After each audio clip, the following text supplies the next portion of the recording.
زبیر اکمل صاحب ہیں، علی عبدالحکیم صاحب اکمل سابق مبلغ انچارج ہالینڈ کے بیٹے ہیں اور مقامی طور پر جو ہالینڈ میں ریسرچ ٹیم ہے اس کے صدر ہیں. ٹھیک ہے. میرا سوال ہے کہ خدا تعالیٰ نے حضرت صلی اللہ علیہ وآلہ وسلم کو رحمت للعالمین بنا کر بھیجا ہے. حضور عالمین سے کیا مراد ہے؟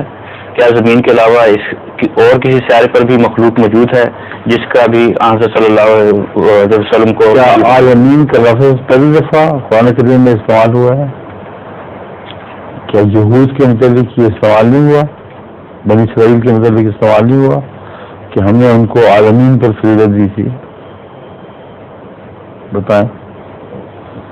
پہلی دفعہ نہیں ہوا. پہلی دفعہ نہیں ہوا. اس سے پہلے بنی اسرائیل پر استعمال ہو چکا ہے. جی. اور فرمایا ہم نے ان کو عالمین پر فضیلت دی تھی. تو وہاں کیوں سوال یہ اٹھا آپ کے دل میں ساری کائنات سے ان کو فضیلت بخش دی؟ ہر جواب دیں نا. یہاں جو سوال اٹھ رہا ہے وہاں کیوں نہ اٹھا؟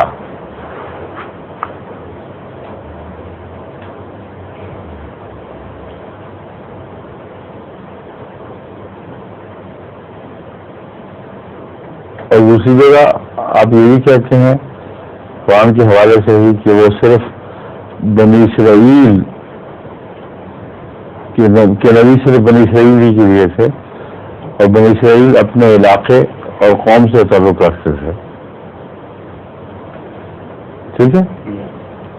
اور ساری جہانوں سے ان کا رابطہ نہیں تھا، پھر بھی ان کو ساری جہانوں کو فضیلت ملی. اس میں دنیا سے باہر کے جہانوں کا شمار ہونے کا سوال ہی نہیں. عالمین کا محاورہ قرآن کریم نے وقت کے اس وقت کے جس وقت یہ محاورہ استعمال فرماتا ہے معلوم اور معروف جہان کا ذکر ہوتا ہے. اسرائیل کے زمانے میں عالمین کا تصور موجود تھا. ان کی پہنچ چین تک بھی نہیں تھی، ان کی پہنچ امریکہ تک بھی نہیں تھی.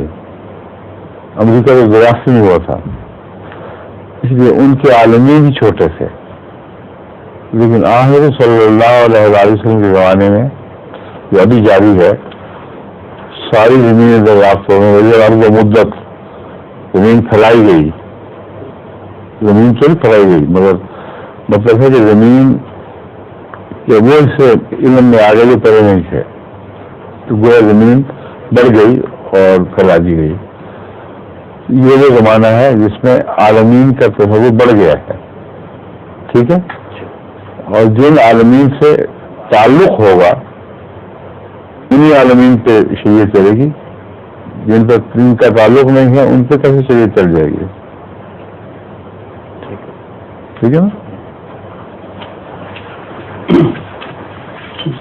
ظہور مہدی آخر زمان